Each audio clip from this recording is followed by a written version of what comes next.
मानस श्रृंखला में आज का विषय मौन। मौन अर्थात निशब्दता। शब्द से अधिक शक्तिशाली अवस्था। सारे शब्द निकलते तो मौन से ही हैं। मौन ऐसा आकाश है जो नाद व शब्दों को उत्पन्न करता है। शक्तिशाली होने के कारण दुर्बल प्रकृति के लोग मौन को सहन भी आसानी से नहीं कर पाते। आचार्य रजनीश ने लिखा है, शब्द तो बाहर से आया है, भीतर से नहीं आया। जब तुम पैदा हुए थे निशब्द थे, निष्कलुष, निर्विकार, निर्विचार आए थे। गंगा उतरती है तो किनारे लेकर नहीं उतरती, किनारे तो बाहर मिलते हैं। सीमा बाहर से आती है, तुम तो असीम हो, तुम मौन आते हो। फिर शब्द का आंगन तुम्हारे चारों तरफ दीवार उठाता है। कोई हिंदू है क्योंकि हिंदू शब्दों की दीवार है उसके पास, वेद की ईंटें लगी है उस पर। कोई मुसलमान है, शब्दों का फर्क है। निशब्द में तो तुम समान हो, निशब्द में कोई विशेषण नहीं होता। धर्म निशब्द का विद्यापीठ है। समाज तुम्हें शब्दों से भर देता है, धर्म फिर तुम्हें शब्दों से मुक्त कराता है। इसलिए धर्म न हिंदू हो सकता है, न मुसलमान, न बौद्ध हो सकता है, न ही जैन। संप्रदाय हो सकते हैं, संप्रदायों का संबंध शब्दों से है, धर्म का संबंध निशब्द से है। शब्द और मौन का स्पष्ट विवेचन है ये। शब्द समाज की अभिव्यक्ति है और मौन व्यक्ति की अभिव्यक्ति का मार्ग है। मौन अभिव्यक्ति भी है और उपकरण भी। सत्य की खोज का सबसे बड़ा उपकरण है मौन। मौन का अर्थ बहुत व्यापक हो जाता है। शब्द को साधना पड़ता है, वैसे ही मौन को भी साधना पड़ता है। बोलते समय तो व्यक्ति का ध्यान शरीर और बुद्धि की ओर जाता ही नहीं है। मौन होते ही हर चीज या हरकत जैसे स्पष्ट होती जाती है। विचारों के विषय, गति और दिशा स्पष्ट नजर आने लगते हैं। भाव, अभाव और स्वभाव की गहनता और स्थिति समझ आने लगते हैं। हर शब्द या विषय के अनेक विकल्प दिखाई देने लगते हैं। जीवन का वट वृक्ष समक्ष दिखाई देता है जो बोलते समय ओझल रहता है। बोलने में तो व्यक्ति अहंकार और ममकार से घिरा होता है। बाहरी भौतिक लक्ष्य छाए रहते हैं, भीतर का तो आभास ही नहीं रहता। मौन में भीतर बाहर दोनों स्पष्ट रहते हैं। लोग शब्दों को ही पकड़ते हैं, उनसे ही उलझते रहते हैं, न उनके भीतर देखते हैं न उनके आसपास। शब्दों के बीच अंतराल होता है, वह भी मौन का अंश ही होता है। शब्द में स्पंदन होता है, गति और लय दोनों हैं, संगीत होता है। मौन से निकले हुए शब्द में भीतर भी मौन होता है। शब्द को मौन का एक आवरण कहा जा सकता है। जैसे सृष्टि उत्पन्न करके ब्रह्म सृष्टि के भीतर समाया रहता है। गंभीर चिंतन करना पड़े अथवा उपासना, मौन तो मुख्य द्वार होता है, प्रथम प्रवेश मार्ग। शब्दों के बीच अवकाश को घटाना ही मौन का मार्ग है। इसी अभ्यास से व्यक्ति निशब्दता की स्थिति तक पहुंच पाता है। तब वह स्वयं अपने पास होता है, सत्य के दर्शन का पथिक होता है, मुनि होता है। शब्द की तरह मौन में भ्रांतियां पैदा नहीं होती, बल्कि टूटती है। तनाव पैदा होने की संभावना बढ़ती नहीं, घटती है। मौन मूलतः मानसिक जप की स्थिति है। व्यक्ति वैखरी से निकलकर मध्यमा में विचरण करता है। मन की गति से सारा चिंतन प्रभावित रहता है। इसी अभ्यास से प्रज्ञा भी जागृत होती है। मौन तो मन और प्रज्ञा की कार्यशाला है। यह व्यक्ति की प्राकृतिक क्षमताएं एवं संस्कार प्रस्फुटित होते हैं।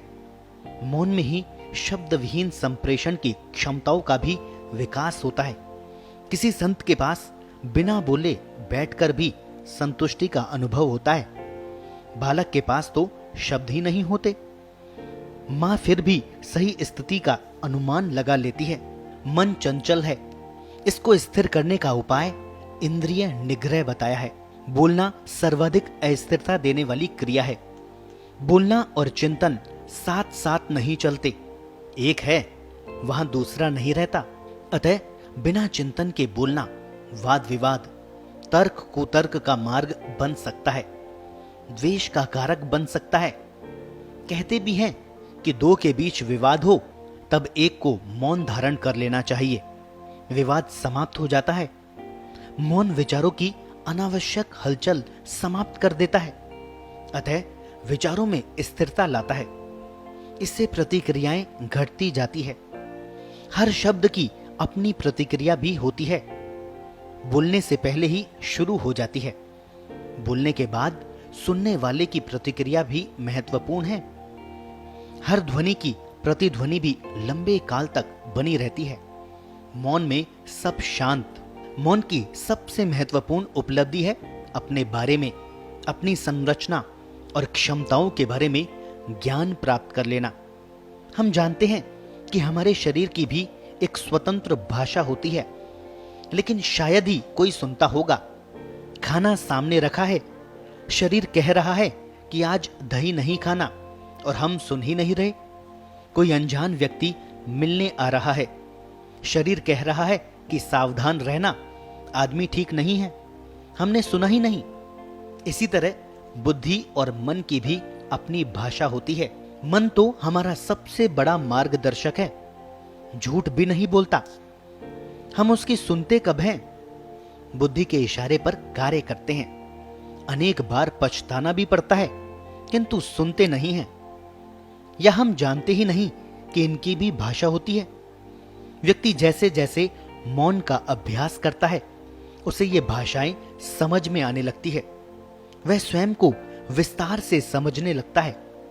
नित नए आश्चर्य उसके सामने घटित होने लगते हैं। उसकी निजी क्षमताएं, जिनसे अब तक उसका परिचय नहीं था, दिखाई पड़ती है।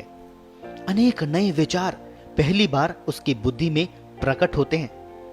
अब उसे भरोसा होने लगता है कि बाहर का ज्ञान पेट भरने के लिए तो ठीक है, जीने के काम नहीं आता। भीतर से निकला हुआ ज्ञान ही उसकी सही परिभाषा है। मौन शक्ति संग्रहण का माध्यम भी है। बोलने में अत्यधिक शक्ति खर्च होती है। व्यक्ति थकान का अनुभव भी करता है, कंठ भी सूखने लग जाते हैं।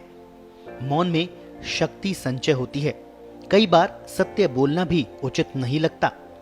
झूठ बोलने के लिए मन तैयार नहीं होता। वहां मौन ही श्रेष्ठ मार्ग माना जाता है। आसानी से विवादग्रस्त परिस्थितियों को टाला जा सकता है। जहां शब्द ब्रह्म है, वहां मौन रूपी शब्द में ही ब्रह्म की शक्ति परिलक्षित होती है, स्थूल शब्द में नहीं होती।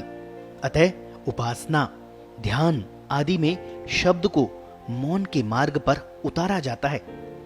यात्रा तब तक चलती है जब तक निर्विचार हो जाने की स्थिति नहीं बन जाती। यहां स्थूल शब्द पीछे छूट जाता है, मानस में प्रवेश होता है। व्यक्ति स्वयं के साथ होता है, स्वयं से भी बात करता है, आराध्य से भी बात करता है, जीवन के प्रश्नों को भी चिंतन मनन में लाता है। बाहर पूर्ण नीरवता, भीतर जीवन का पूर्ण नियंत्रित संचालन होता है। धैर्याकाश में शून्य की व्याप्ति भी समझ में आती है। उसी में से नए नए मार्ग, नए नए उत्तर सामने आते हैं। उसी में आवरण दिखते हैं। संस्कार रूप में परिष्कार का मार्ग दिखता है। आवश्यक और अनावश्यक का भेद स्थायी रूप लेता है। विचलन का, अस्थिरता का लोप होने लगता है। व्यक्ति बोलने का आधार छोड़कर मौन में प्रतिष्ठित होने को ही श्रेयस्कर मान लेता है। बोलना अल्पतम सच बोलने तक, मीठा बोलने तक आकर समाप्त हो जाता है। यह भी मौन का ही स्थायी रूप है। जीवन है तो शब्द विहीन नहीं रहा जा सकता, लेकिन सांसारिक कर्म करते हुए भी मुनि कोटि की शांति का अनुभव किया जा सकता है।